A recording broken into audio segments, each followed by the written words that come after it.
Once on a time, La Mancha's knight, they say, a certain bard encountering on the way, discoursed in terms as just, with looks as sage as ever could Denis of the Grecian stage.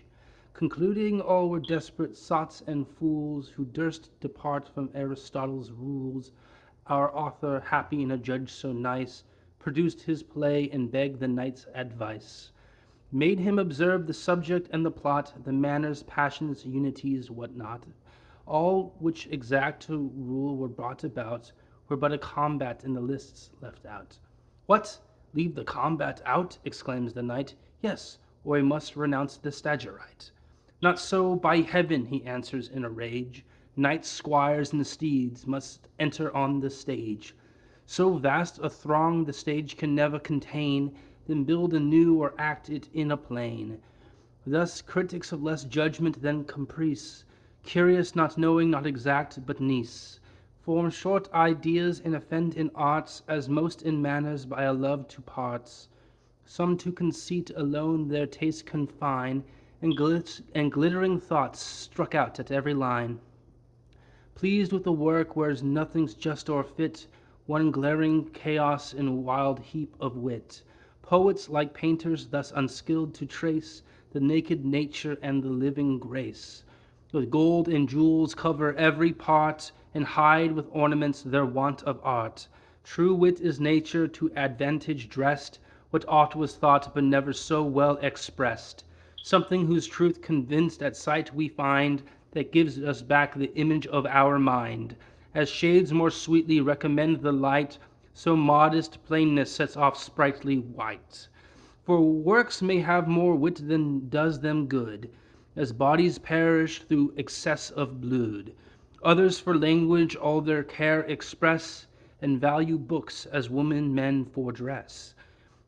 Their praise is still, the style is excellent, the sense they humbly take upon content. Words are like leaves, and where they most abound, much fruit sense beneath is rarely found. False eloquence, like the prismatic glass, its gaudy colors spreads on every place. The face of nature we no more survey, all glares alike, without distinction gay. But true expression, like the unchanging sun, clears and improves whatever it shines upon. It gilds all objects, but it alters none. Expression is the dress of thought, and still appears more decent as more suitable. A vile conceit in pompous words expressed is like a clown in regal purple dressed. For different styles with different subjects sort, as several garbs with country, town, and court. Some by old words to fame have made pretence, ancients in phrase, more moderns in their sense. Such labored nothings in so strange a style amaze the unlearned and make the learned smile. Unlucky as Fungoso in the play, these sparks with awkward vanity display what the fine gentleman wore yesterday, and but so mimic ancient wits at best, as apes our grandsires in their doublets dressed. In words as fashions the same rule will hold, alike fantastic, if too new or old. But be not the first by whom the new are tried, nor yet the last to lay the old aside. But most by numbers judge a poet's song, and smooth or rough with them is right or wrong. In the bright muse through thousand charms conspire, her voice is all those tuneful fools admire, who haunt Parnassus but to please their ear, not mend their minds as some to church repair. Not for the doctrine but the music there, these equal syllables alone require, though oft the ear the open vowels tire.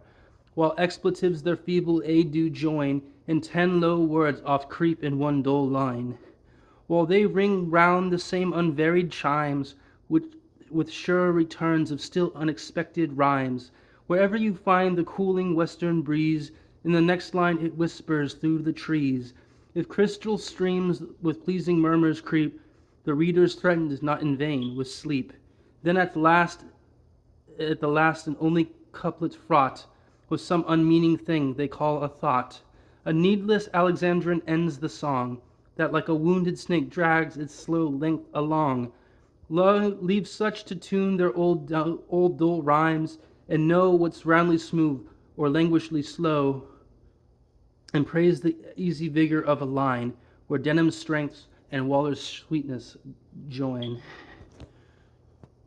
Okay, about 5 minutes and a rough ending to part 2 in Alexander Pope's essay on criticism. Ciao, Bella.